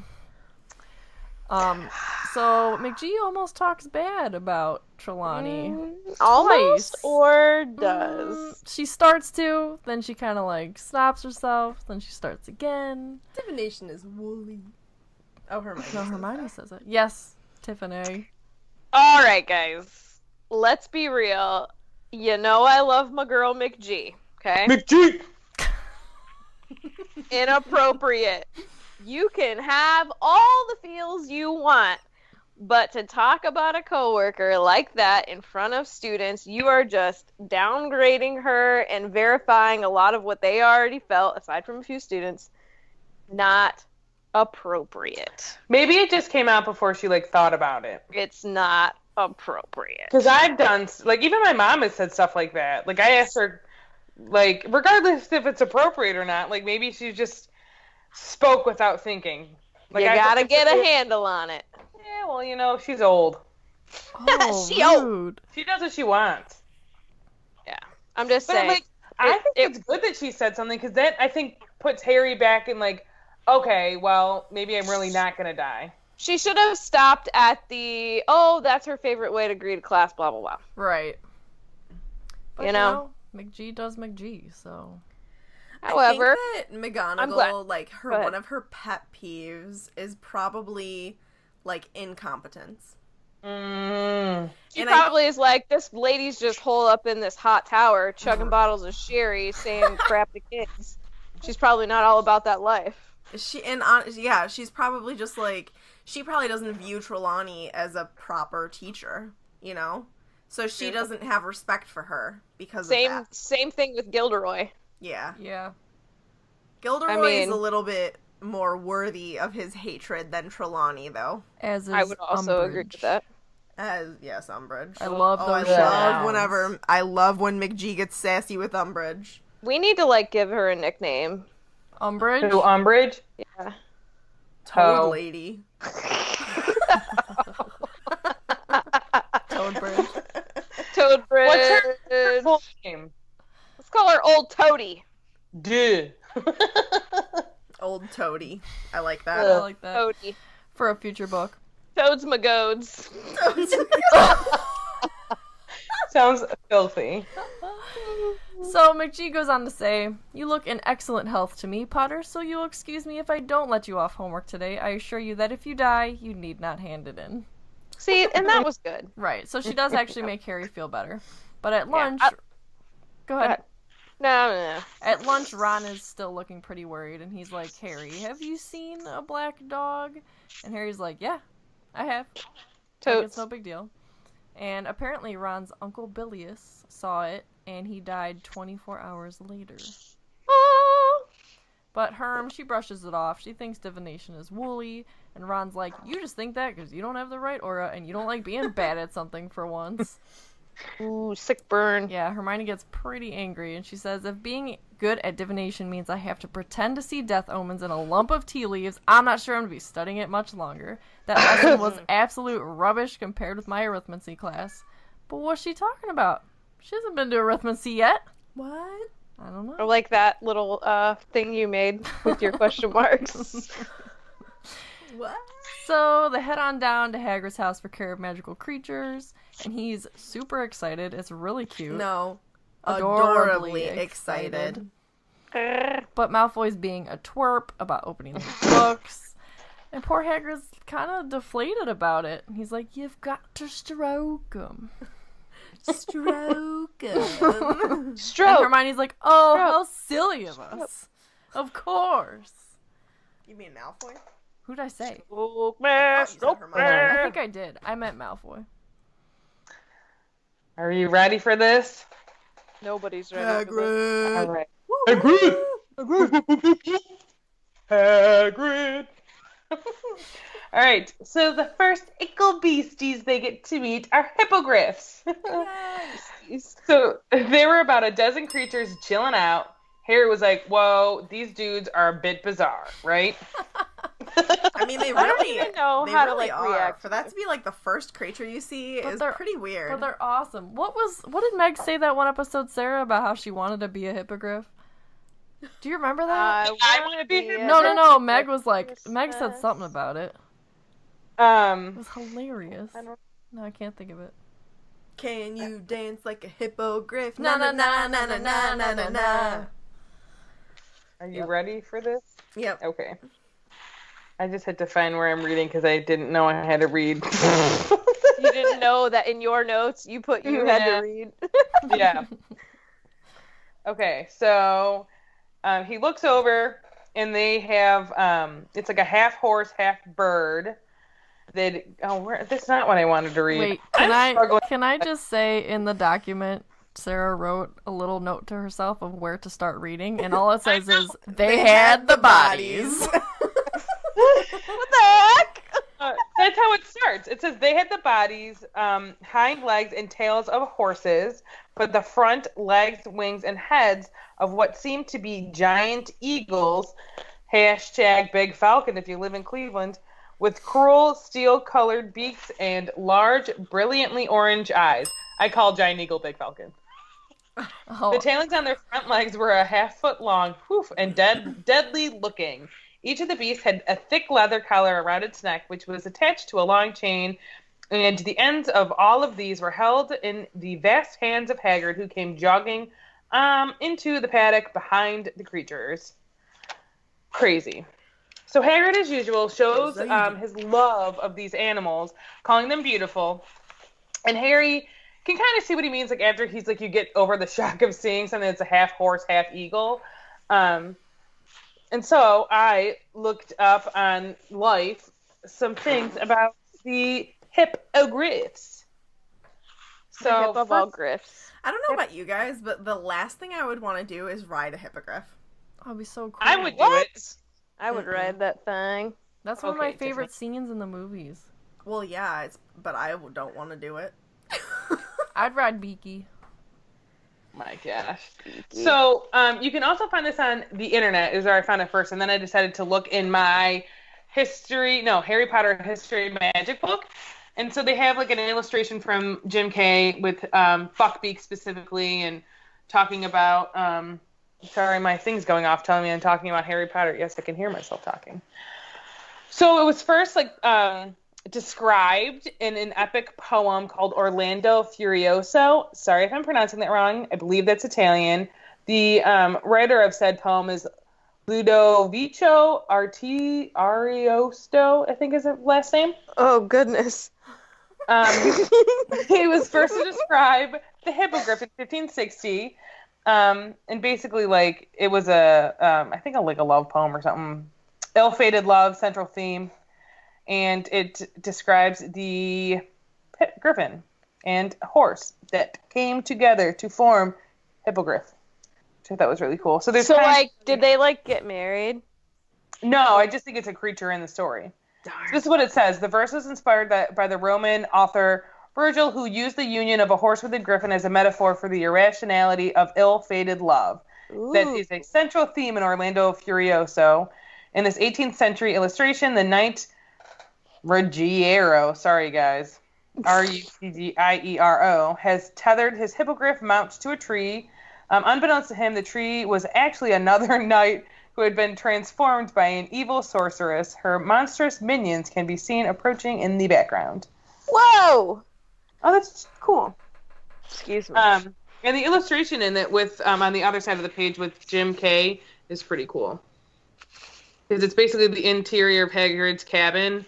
And it's him taking a little snooze. Is it Beaky sleeping? Yeah. Taking a nap ski? Taking a little ski of the naps. And then I figured I would read to you a little bit from the illustrated version of Fantastic Beasts and Where to Find Them. Do it. So the classification from the Ministry of Magic is 3 X's, which means some things that I'm going to read to you. She's going to find it. You can turn the page. I'm super prepared. Whoosh so hands. A competent wizard should cope. But if you're my cousin Nora, she can't cope.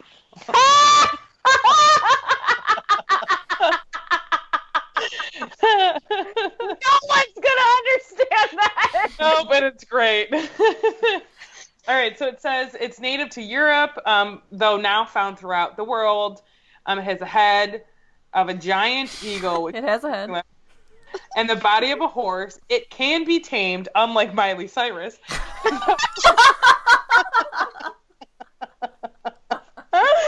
Guys, I'm gonna blow some eardrums. I'm sorry. It should only be attempted by experts. Eye contact should be maintained when approaching a hippogriff. Bowing shows good intentions. If the hippogriff returns the greeting, it is safe to draw closer. So they burrow for insects, but they will also eat birds and small mammals. Breeding hippogriffs build nests upon the ground into which they will lay a single and fragile egg.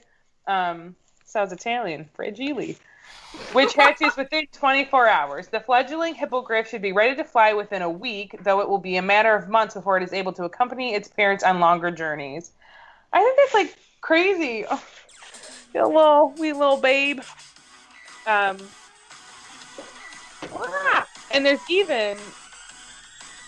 What is that noise? Oh my god.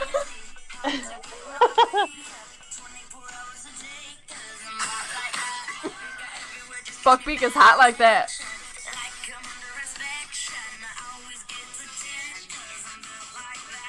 Built You gotta like keep it that. under 30 seconds.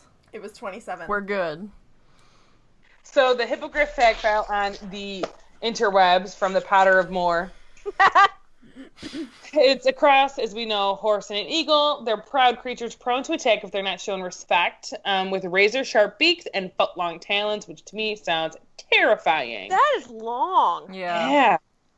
It's longer than a They're probably- velociraptor. I was going to say they're longer than a Subway sandwich, because those are not actually 12 inches. How long are they? I think they're like 11 or like 11 and a half. Lies. I could What be... a lie, Subway. Unless you want to sponsor us, we'll say they're 12 inches. That's what she said. Eh. Loyal when shown the proper respect. And then fun things I want to click on. My hand is not working. It's a shame.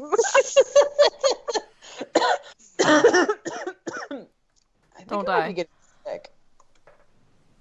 Okay. So,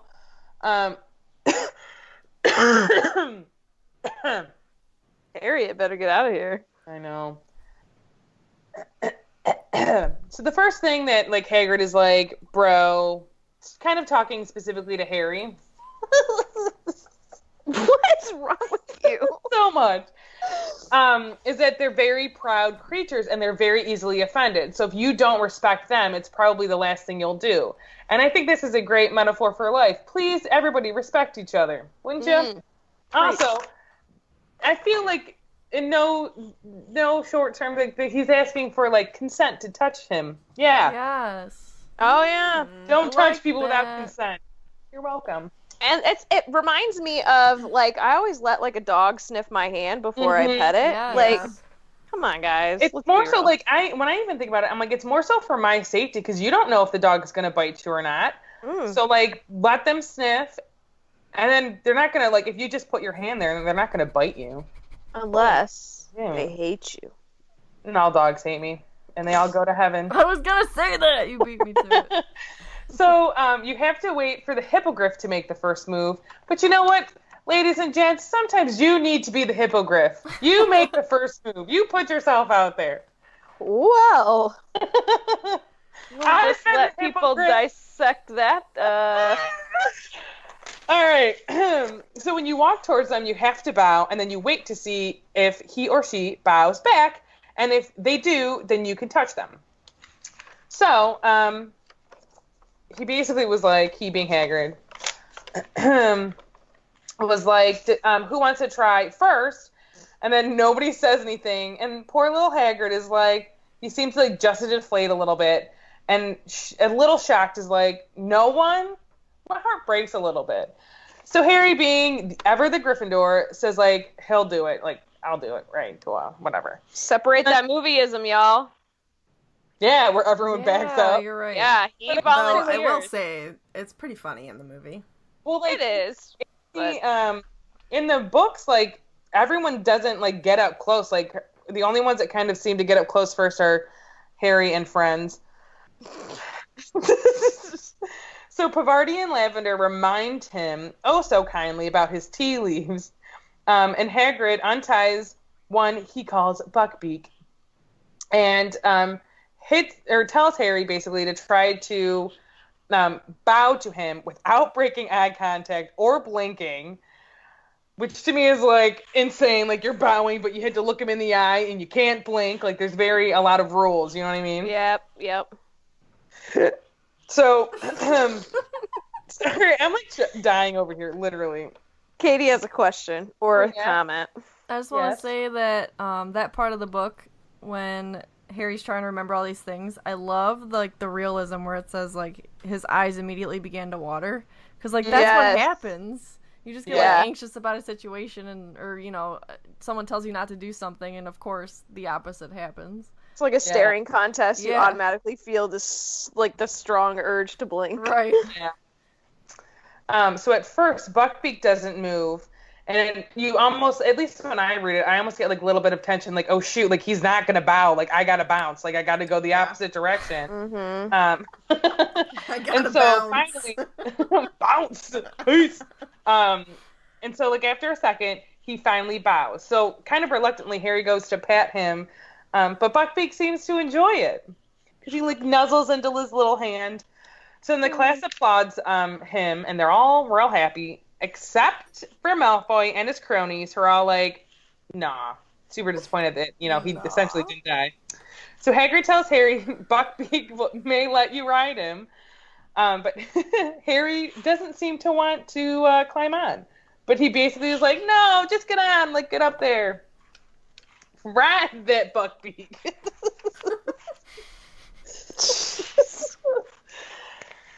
Oh, Sarah. So he finally climbs on, but like he even says that he kind of doesn't know where to put his hands because he's not used to riding anything but a broom.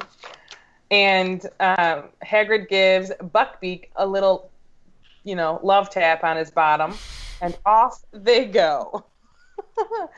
So, reading from Le Chapter, without warning, 12-foot wings flapped open on either side of Harry. He had just time to seize the hippogriff around the neck before he was soaring upwards. It was nothing like a broomstick, and Harry knew which one he preferred. The hippogriff's wings were beating uncomfortably on either side of him, catching him under his legs and making him feel like he was about to be thrown off. The glossy feathers slipped under his fingers, and he didn't dare get a stronger grip. Instead of the smooth action of his Nimbus 2000, he now felt himself rocking backwards and forwards as the hindquarters of the hippogriff rose and fell with his wings. Buckbeak flew him once around the paddock and then headed back to the ground. This was the bit Harry had been dreading. He leant back as the smooth neck lowered, feeling he was going to slip off over the beak. Then he felt a heavy thud as the 4 ill-assorted feet hit the ground and just managed to hold on and push himself straight again. So, like, I will say movieism. I like that he, like, really flies around with him. Like, Yeah. Isn't that what he says? That Dipping those music- tootsies in the water. Yeah. That music gets me every time. Thank you. And he's like, So, How dumb did he feel doing that, though? Honestly, he was riding like a green thing that Something didn't on a look- green screen. Yeah. It's like, listen, Dan, Yeah. you did good. Do do do do. Danny. you're done well. That was all All right, off. Megan. That was beautiful. So, after Harry's success, the rest of the class is significantly less hesitant to try and pet a hippogriff. So Malfoy and cronies took over Buckbeak, and they did manage, he being Malfoy, managed to have Buckbeak bow to him. But again, he was too cocky and wasn't listening when Hagrid was talking. And so he bows, he's petting Buckbeak, and then he was basically like being, oh, I knew it could be easy because if Harry did it, like it looked way too easy. He did it, I can do it, whatever.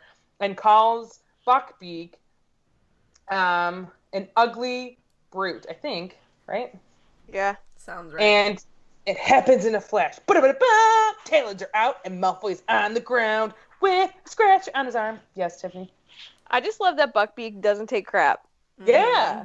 Like, immediately, and I'm sure the other hippogriffs are like that, but, like, he's like, oh, you want to insult me? Slash and talons. Yeah. For sure. Bloody Show. chickens killed me. Show. The bloody I know. chicken. I literally said Malfoy is on the ground crying like a little beep baby. So, think about it. I'm dying. Oh, it's killed me. It's killed me. So Hagrid, white-faced, rushes to get him to Madame Pomfrey. The Slytherins basically were like, he needs to be sacked. I can't believe he did this. He's so incompetent. Bad-mouthing my main man. And basically the rest of them, the Gryffindors, are kind of like, oh my gosh, can't believe that happened. Hope he's not sacked. Specifically, like, Hermione is really upset, you know? And so, like, later, they're the first ones to arrive, Harry and friends, to dinner, hoping to catch Hagrid there, but he's not. And Hermione even says again, she's like, I hope he's not going to be, like, I hope they won't fire him. But they see Malfoy and his friends huddled together, probably coming up with a plan to get Hagrid in more trouble than ever at their table. They probably all have to get the same story, right? Yeah. Right? Mm-hmm. Yeah. And I mean, They're a bunch Malfoy. of big fat jerks. Ugh, I don't like them. So they head to their common room after dinner, and they see that Hagrid's light's still on, so they decide to pay him a visit. So they semi-sneak out, because they're, like, not really sure if they're supposed to be out at night, like, this late at night. Whatevs. They didn't really care. They needed to go see their friend. That's right. So they get to his hut, and they knock, and Hagrid doesn't even, like, open the door. He just yells to, like, come in. So I figured I would read a bit of the chapter again. He's indulging a bit, friends. Oh, is he? Just a little bit. So Hagrid was sitting in his shirt sleeves at his scrubbed wooden table. His boarhound Fang had his head in Hagrid's lap. Which Oh, baby. his dad's not feeling too great today.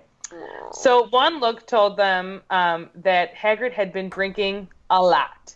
There was a pewter tankard almost as big as a bucket in front of him. Dude. And he seemed to be having difficulty in getting them into focus. Dude. Crazy. I will say, when I go off on weird tangents, I didn't realize when I reread this that it told me how big a tankard was, so I decided to, like, Google it. Because I was like, what exactly, like, is a tankard? Like, fun fact, it's a form of drinkware. And I guess back in the old days, like, there's this legend that there would be these, like, glass or metal tankards that would come with a glass bottom, and it had to do with it was, like, developed as a way of, like, refusing, like, the king's shilling. So that had something to do with, like, if you accepted the king's shilling, that meant you accepted being part of the army, like, or in, like, his military forces, like, back in the day. And I was, like, trying to see, like, how accurate this was, but it's on Wikipedia, so I don't know how much true this story is. Right. But they would put the king's shilling in the bottom of a tankard, so it'd be, like, full of beer, meat, or whatever you were drinking. That's why it's glass now, or it was glass afterwards, so, like, you wouldn't be fooled into drinking it, and then you took, because you accepted the mug that had the king's shilling in it, so then you were essentially being forced into the army, or the military, whatever. That's wild. Yeah, so that was pretty cool.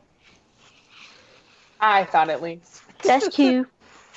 So Hagrid is like, oh, woe begone, because he claims it's a record that a teacher has only lasted one day. But Hermione asks if he's been fired yet. He hasn't, but he thinks it's only a matter of time. Madame Pomfrey has fixed Malfoy up the best she could, but he's still covered in bandages and moaning because he's a little baby. But Harry is adamant that Malfoy is faking it. She grew back 33 bones in his arm, and that might even be an extra one. We don't know. It's the magic bone. If she could do that, she can make sure that Lil Malfoy's arm is A-okay. Mm-hmm. The school governors have been told what happened, and Hagrid's blaming himself, thinking he should have started smaller. And he says flobberworms, maybe. Boring. What did I... Oh, I thought I said it wrong. Sorry, I thought you were correcting me. Oh, no. And I wrote, I still think it's Malfoy's fault, and my best friend Harry Potter agrees. Hagrid pulls Ron and Harry into a crushing hug, and Hermione's like, yeah, I think that you need to stop drinking. So she takes it out and dumps it, and then he agrees, goes and puts his head into a barrel of H2O outside. And when he comes back, he seems a little bit more sober, and he kind of finally realizes who he's been talking to, and he is not happy. Nope. He's pissed. So he's like, bro, Harry literally was yelling at him, like, why are you out after dark? You shouldn't be out here, like, right now. And he, like, then he yells at Ron and Hermione being like, I can't believe you let him out. Yep. You know, Harry's gonna do what he wants. It's his hot body. He's gonna do what he wants. So then he like grabs him by the arm and he's like, I'm walking you back to the castle and I don't want to see you out here again. I'm not worth it. Like, I'm not worth you coming out after dark to see me. But why? Dead. But why? Hagrid, you worth it. Just like, isn't that a commercial? I was just thinking some makeup, isn't it? Maybe not. I don't know. I don't know. We'll see. All right, the lightning bolt round. I have a question that I made up that I think is really funny, and it's probably not as funny as I think it is. Okay. Are you ready? I'm ready. How many drinks can a drunkard drink? A drunkard could drink drinks. Ding! Seven. I'll say You are 12. so clever making that up. 13. Ding! I'm glad you enjoy yourself. I think she said 19. Ding. Oh my god. All right. What can we say about this chapter? Would you study divination? No. No. No. Nah. I think I would enjoy Muggle studies to see it from that point of view. I agree. No. I think That's I a would want to take arithmancy and ancient runes. Nerd alert! I'm just No, kidding, I would be like right it there too. with you. And care of I have magical something. creatures. Yes. I have a really good something. It's horrible. All right, you need to make up or just come up with a shape that you see in your tea dregs and what it means.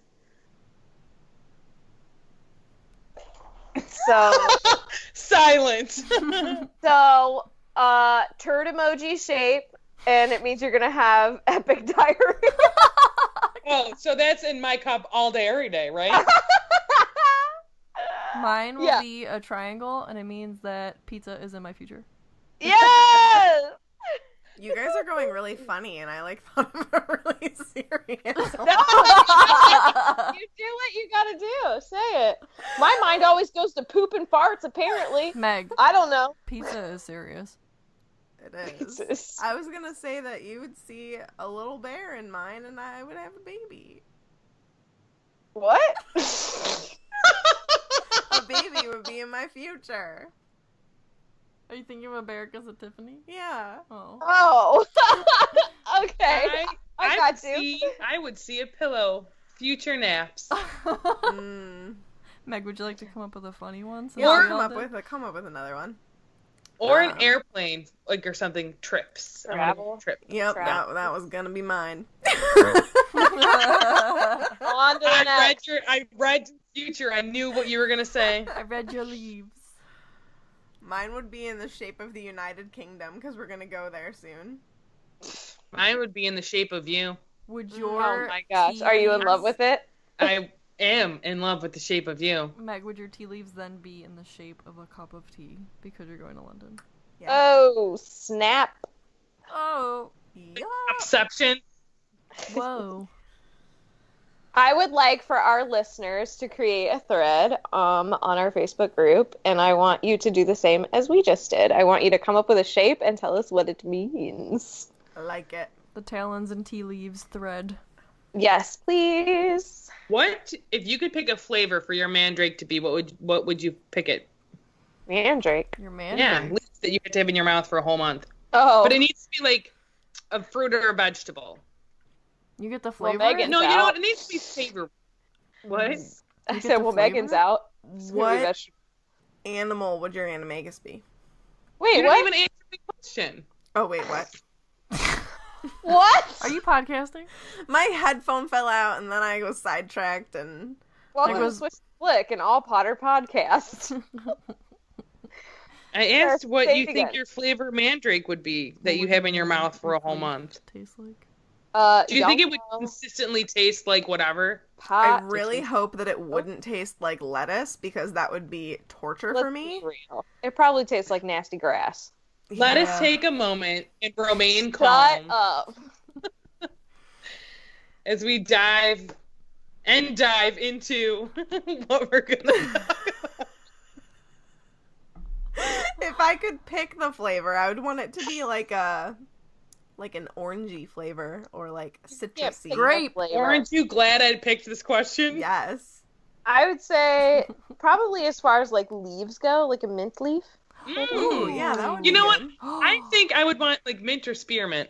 Yeah. Basil. I Oh, hate for a whole basil. month? I love basil. I hate it. I mean, I like basil, Get out. but I couldn't eat it for a whole month. I like Eat mint. it. That's a good one, and that's realistic. And you'd have fresh Yeah. breath.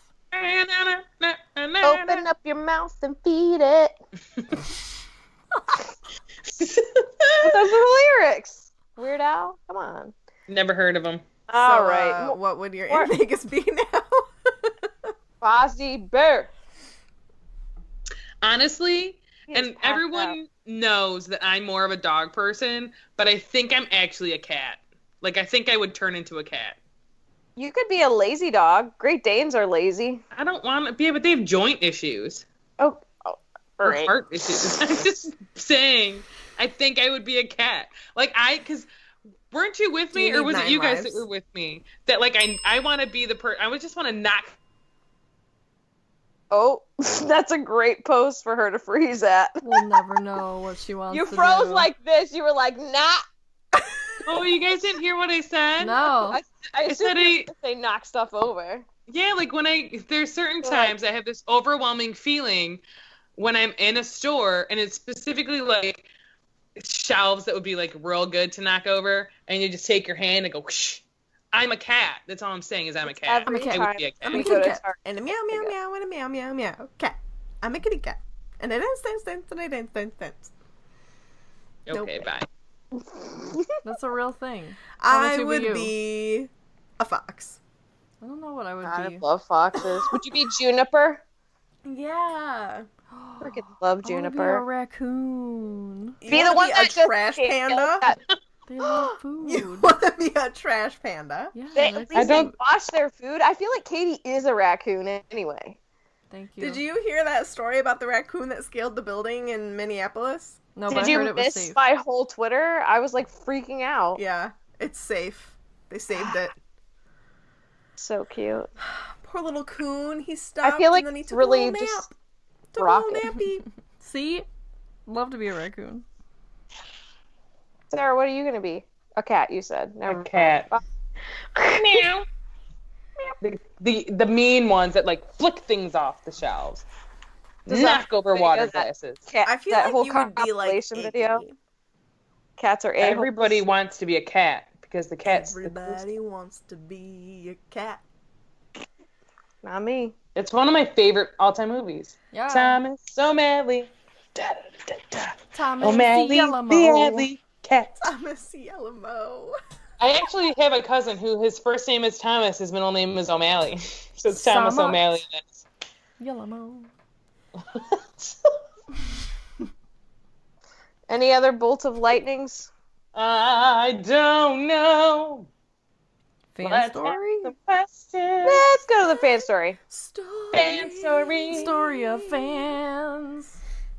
This one comes from Times. Nikki Eggers. You ready? You're distracting me. The first 4 books were out by the time I was in kindergarten, so my mom read them to me since I couldn't read at that level yet. Her voice would go hoarse from reading, but I was so hooked that I would beg her to keep going. When her voice was gone, I would pick up the book and try to read it myself. My sister, mom, and I waited at midnight for the release of each of the rest of the books, and we were so obsessed. My mom wouldn't buy more than 1 copy of the book for us, so we would each be allowed to read 1 chapter, then pass it to the next person. Oh my god. No. Torture. It was so hard to stop reading and hand it off. My dad didn't like the books and was so annoyed. What? I'm just saying that I would have been the sibling that pretended like I didn't finish a chapter I'm a and slow just reader. continued Yep. on to the next Yep. one. Yep. My dad didn't read the books and was so annoyed none of us were talking to him because we were busy reading that he hid the 5th book while we were reading it. We all tore apart the house looking for it and were so mad that he learned not to do that again. Oh, that would have been no bueno. I was mad that my dad wouldn't read the book, so later on, once all 7 were out, I read the entire series out loud to him while he sat and watched NASCAR racing on TV. Dude, that is my dad. It's awesome. To make sure he was paying attention, I would randomly quiz him. To this day, he can reference Harry Potter and is now in the loop. I have reread the series dozens of times, but there's nothing like the full circle of my mom reading the first 4 to me and me reading them all to my dad. I plan on rereading them again and again. I love doing the reread with you guys because it gives a new perspective on content I thought I had thought about in every way possible. Thank you for reopening the magic that is Harry Potter. Ooh. I want to shout out. You're welcome. Patience. Sarah, I can't look at you. Look at her. You look like mohawk. a Who. I do. Nikki. Don't it look like a Who? Straight out of Whoville, dude. Yeah. Nikki, all I have to say is what can I say except you're welcome. Oh my god. Wrong get out. podcast, Meg. Also, that Thank just you. reminds me a lot Yeah. of my dad as well. Not so much that I read the series to him because he would not have tolerated that, but he was the dad that would take me to the midnight shows when I wasn't really old enough to be there on my own. He saw the movies with me anytime I asked him to take me. So he is the same way. He can reference Harry Potter. He understands it. He knows the characters and all that kind of stuff. And shout out to parents who do that for their kids. Even though it's not your thing, you do it for your kid, and I love that. So, Thank you for your story. My dad Nikki. read all you. of them with me. I thought that was pretty cool. You know, I like when people talk about their dads and stuff like that. yeah. I think my dad knows that it's like a magic thing. And he knows I do a podcast, and he like brags about it, but he knows zilch. My dad tells people, and I was like shocked. I was like, oh god, because I don't like. Not that I don't like talking about it with people, but other people are better at explaining it than I am. And like we were at a funeral of all places, and they're like, "So I heard you have a podcast." I go, "How?" Your dad talks about it. I was like, "Oh, okay." I doubt it. But like he read all the books, he's seen all the movies. Like if I'm watching like one of the movies, he'll sit down and watch it with me. He's a good nerd dad. Yes. He's a good nerd dad. Yeah, he is a good nerdy dad. I'm the black sheep in my family. I'm the only nerd, so he's my nerd dad. He's my other dad. I'm the least nerdy minus my mom. So. Yeah. Yeah. All right, kids. So Let's talk about other projects. you can find me on some other things. Just one other thing. You can find me on a podcast called Box Trick, and it's all about video games. Box trick. Yep, but we're probably going to be taking a hiatus pretty soon, if not already by the time you hear this, because of me, like giving birth and being a mom and stuff and all that jazz. And Matt Brady's moving across the country, so we'll pick up where we pick up. But we just did an E3 episode, but this is like way past it, so it's not even relevant anymore. You might And that's also all I have. You might find her on a little thing called BB-8 Radio, but we'll get to that after Megan and Katie. Great. So Kate and I do another podcast to fill our Disney void in our lives called Grown Up Kids, where we're watching all of the Disney films in chronological order. We're on Podbean, iTunes, Google Play, Stitcher, TuneIn, Facebook, Grown Up Kids, Disney Podcast, Grown Up Kids Pod on Instagram and Twitter. Find us. That's cool. We also have an Etsy shop with some cool Harry Potter stuff. It's got do. posters and fun things with sayings we've made up, things from the series, like shops and stuff. It's sweet for parties or home decor. So check it out. It's called Akio Designs. Quite a few people have used it for like bridal showers and baby Yeah. showers too. So, It would be very good for that. yeah. Mhm. And a college dorm room. I feel Yeah. like your posters are like, if I would have had them, they would have been all over my walls. Why, thank you. Yeah. I have a good way to end the episode before Tiffany signs off. Wait, what's Sarah Oh, doing? Oh jeez. yeah, I forgot that you have a project now. Because she's been living in Whoville. We don't know where she's at. That's all right. I'm easily forgotten because they don't love me. Love you. Shut it. My first project is trying to live my life to the best of my abilities. It doesn't always go well. It's now July almost. Or it might be July. I think this comes out on the 1st. Good luck with that. The summer's over. I'm sad. And I do a podcast, but it hasn't actually done anything for a while. Well, BB-8 Radio. We talk about Star Wars sometimes. Check it out. A Star Wars? What's a Star War? I don't know. I'm not getting fed up with that fandom, man. We can't. But We'll yeah. talk about it on BB-8 Radio. Yeah. Yeah. All right, Megan. What? Can you dance like a hippogriff? Na na na na na na na na na. Are we done with this episode? Did you say your bit, Tiffany? Who does what to you? I said, did you do your bit yet? Yeah. No, I didn't. So, that concludes this week's episode. Thank you so much for listening, and don't let the muggles get you down. Amazing! Just my voice! All right, let's start. Ready? You have to stop hitting yourself.